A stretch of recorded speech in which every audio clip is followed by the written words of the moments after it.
If you follow me forever. I promise to always never say. If you follow me forever. I promise to always never say never. Give me loyalty, I guarantee your safety. No ifs, no buts, no maybes. If you follow me forever. Bonsoir très chers téléspectateurs, j'espère que vous vous portez à merveille. Je vous souhaite la bienvenue à un nouvel épisode de notre très chère émission Le Couloir vers la grandeur. Alors, aujourd'hui je vous reviens avec un nouvel épisode intitulé « Qu'est-il de ton histoire ?» C'est sûr que tout au long de l'émission, pour ceux qui ne sont pas très familiers avec notre émission, si c'est ta première fois, sois le bienvenu, sois la bienvenue. Je t'inviterai à revoir les différents épisodes.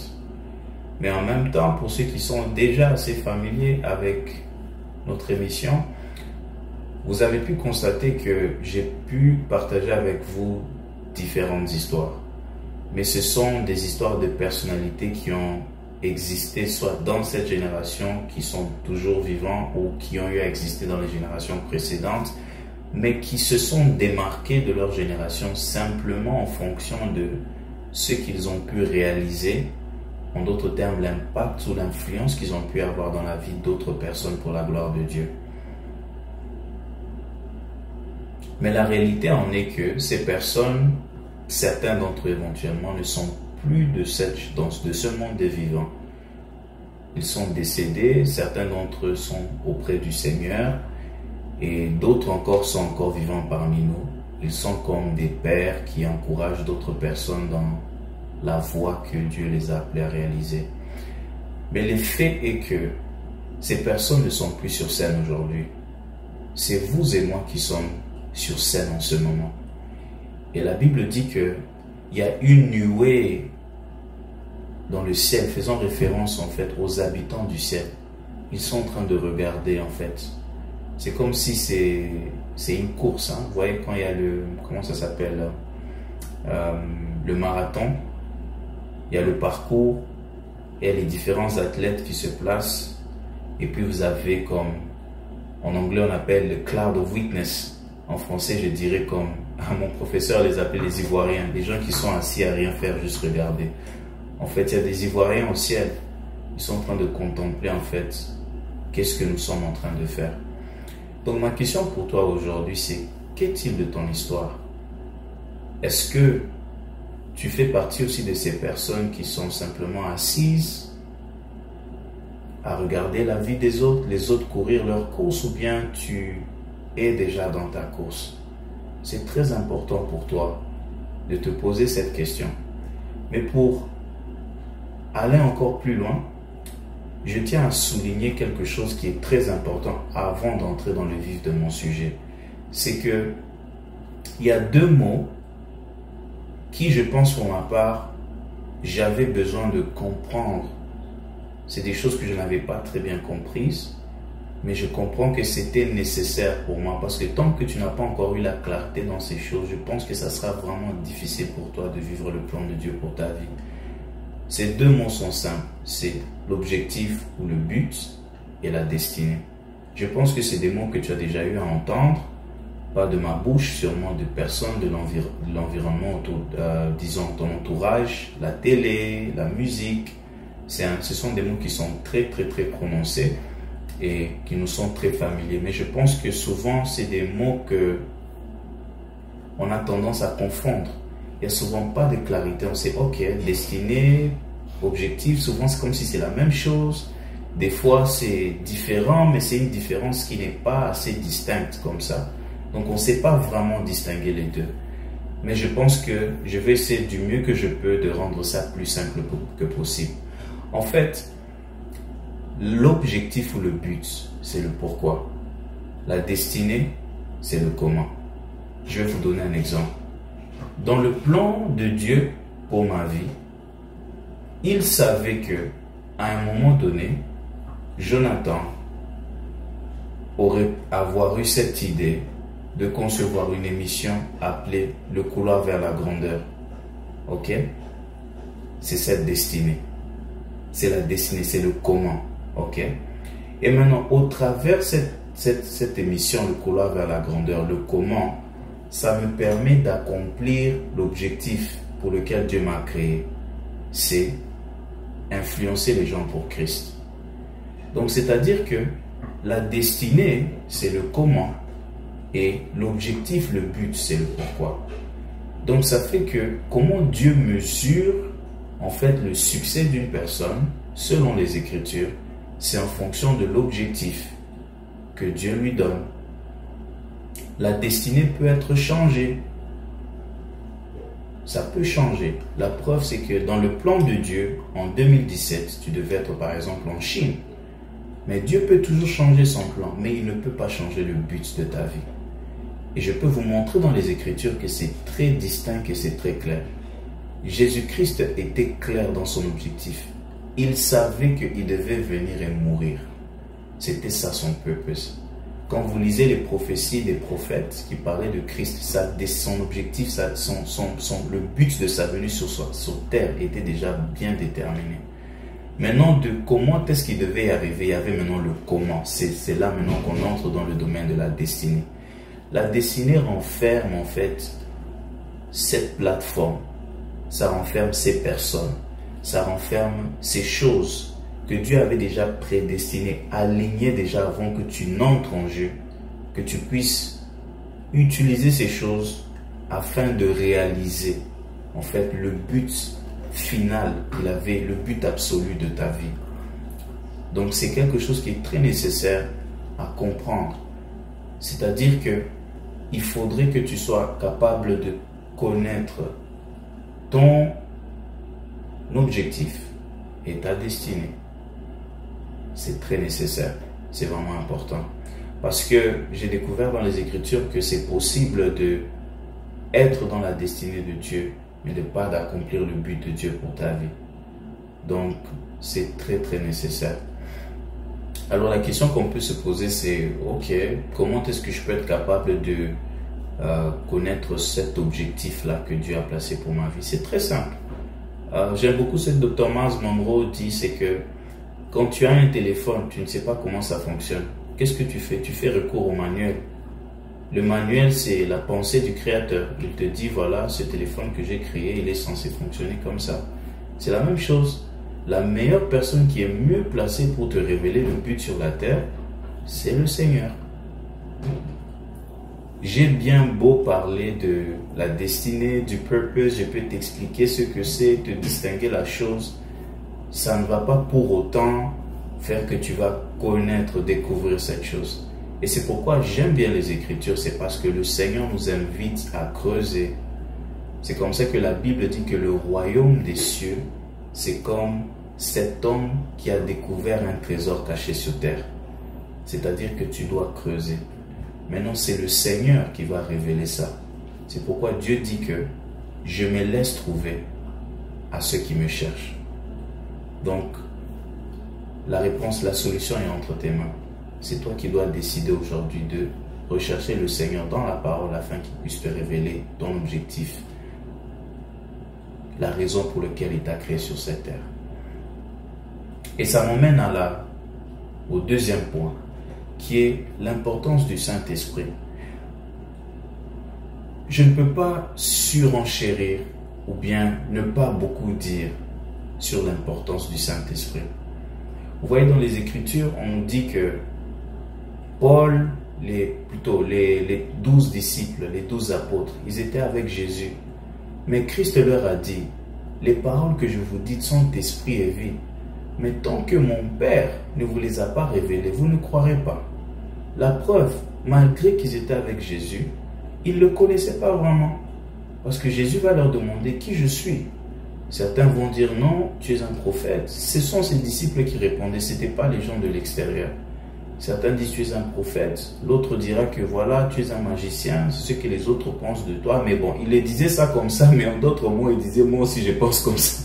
Il ne voulait juste pas dire c'est moi, il a juste utilisé comme le il pour cacher sa pensée, pour pas qu'il ait, parce qu'il pouvait avoir peur que Jésus-Christ puisse le réprimander. Mais bref, c'est ça quoi.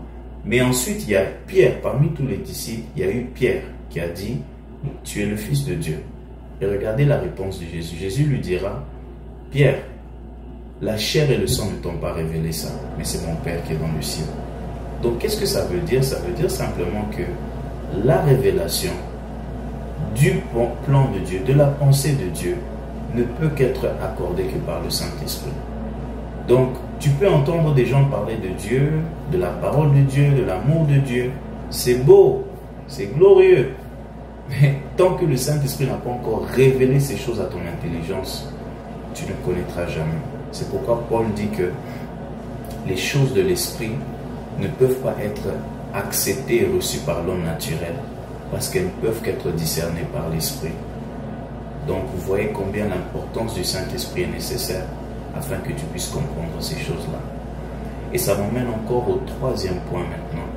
C'est, sachez une chose, un jour, on se tiendra tous devant le Seigneur.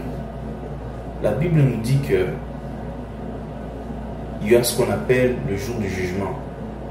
Et ce jour-là, toute la création, que ce soit les anges, les démons, les êtres humains, nous tous, nous allons nous tenir devant Dieu et nous serons jugés par le Seigneur. Et la Bible dit que dans ce jour, il y aura des larmes et des grincements de dents. C'est-à-dire qu'il y aura des personnes qui vont arriver là-bas et qui vont se rendre compte que, oh, la vie que j'ai vécue là, ce n'était pas la vie que je devais vivre. Ou d'autres personnes, ils seront dans la destinée de Dieu, mais ils auront manqué l'objectif. Et c'est pourquoi Paul dit dans les Écritures, pour la terreur de ce jour, nous invitons les hommes à se repentir. Parce que ce jour-là viendra. Et la Bible dit qu'il n'y aura pas d'excuses. Ce jour-là, tu ne pourras pas dire à Dieu, je ne savais pas, ou à cause de mes parents, à cause de ça. Ça ne va pas fonctionner comme excuse devant le Seigneur. C'est pourquoi Dieu m'envoie à toi aujourd'hui. Je pense que c'est juste une invitation, c'est une opportunité pour toi pour revisiter ces choses. Il y a beaucoup d'activités dans la vie. Mais l'activité n'est pas signe que tu fonctionnes nécessairement dans le plan de Dieu. Tu peux faire beaucoup de choses, tu peux être impliqué dans plusieurs choses, mais c'est possible aussi que tu puisses manquer le but nécessaire. Mieux vaut faire moins de choses, mais que ça soit ce que Dieu t'a appelé, que faire beaucoup de choses qui ne sont pas en accord ou en ligne droite avec le but de Dieu pour ta vie. Donc avant toute chose, avant la gloire, avant toutes ces choses, avant que tu aies quoi que ce soit, il faudrait que tu découvres d'abord ton but, le but qui est relié à toi en tant que personne. Si tu ne sais pas ce but-là, tu ne pourras pas prendre au sérieux ta destinée. C'est pourquoi Dr. Myles Munroe dira que lorsque le but de quelque chose n'est pas connu, l'abus devient possible. C'est-à-dire que la raison pour laquelle je peux abuser de mon temps ou de quoi que ce soit, ça a juste simplement à voir avec que je n'ai pas encore compris le but, l'enjeu de ce que je fais, ce que ça peut avoir à l'échelle globale ou par rapport à le salut de la création, bien dans le plan de Dieu. Ça fait que, bon, je traite cette chose comme si c'est pas quelque chose d'important. Donc c'est vraiment ça. Mais si tu es là aussi que tu me regardes, bon, toi tu n'es pas forcément croyant en Dieu, sache que je pense que Dieu te parle quand même à toi aussi. Il y a des personnes qui vivent la destinée, mais ils ne vivent pas le but, ils ne fonctionnent pas dans le but de Dieu pour leur vie. L'exemple, c'est Cristiano Ronaldo, c'était dans son destin de devenir footballeur. C'est pourquoi il l'est devenu. Quand c'est dans le destin de Dieu, c'est-à-dire que c'est quelque chose que tu n'as pas à forcer, c'est déjà là, tu vas te retrouver déjà dans parce que c'est déjà écrit dans l'histoire de ta vie. Cristiano devait devenir footballeur, c'était dans son histoire, dans le calendrier de sa vie.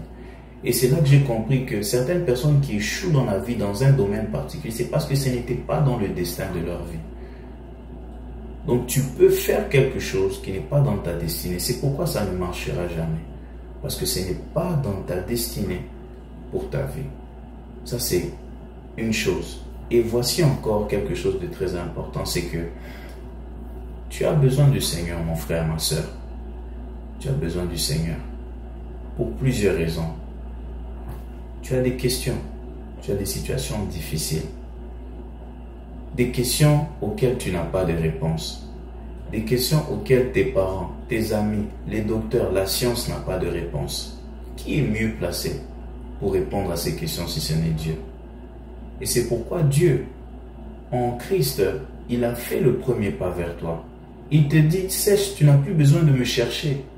C'est moi qui viens vers toi. Tout ce que tu as à faire, c'est simplement accepter Jésus. Quand tu acceptes Jésus, ce n'est pas une autre figure emblématique religieuse que tu reçois. Jésus n'est pas mort pour devenir un martyr, non. Il est mort pour toi, afin que tu puisses avoir une relation avec Dieu. La Bible dit qu'il est le chemin, la vie et la vérité. Nul ne va au Père sans passer par lui. La religion te présente Dieu comme la divinité, mais ça reste une divinité. Il n'y a pas de relation. Je pose toujours la question aux religieux, je leur dis, quand toi tu pries, est-ce que Dieu te parle ou c'est seulement toi qui parles à Dieu? Moi j'étais catholique avant et j'avais beaucoup d'orgueil, je ne voulais pas accepter ça.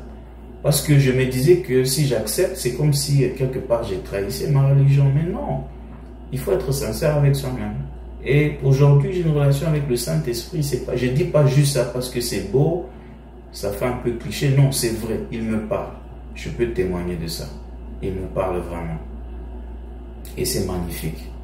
Il y a des choses que je ne peux pas faire face tout seul. Tu peux faire des erreurs, tu peux te tromper. Mais avec le Seigneur, il va te fortifier. Les hommes peuvent te décourager. Même les gens qui sont proches de toi peuvent te décourager.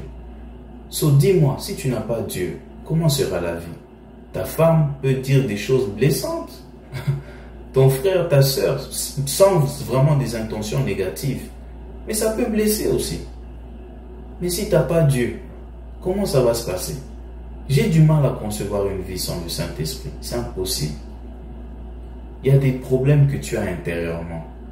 Qui va t'aider à traiter ça? Beaucoup de fois, on fuit, on court, on essaye d'échapper à ces choses-là. Mais le Saint-Esprit t'aide, il te donne du courage à confronter ces choses. Comprenez donc, le Seigneur est miséricordieux. Alors si tu n'as pas reçu le Seigneur, je tiens à te donner cette opportunité de le recevoir aujourd'hui. Tu vas juste répéter après moi, Seigneur Jésus-Christ, je te confesse comme Seigneur et Sauveur. Je crois que tu es mort pour moi et ressuscité le 3e jour pour me donner la vie éternelle. Je suis né de nouveau et merci de m'avoir sauvé. Amen. Donc je te souhaite la bienvenue dans la famille de Dieu.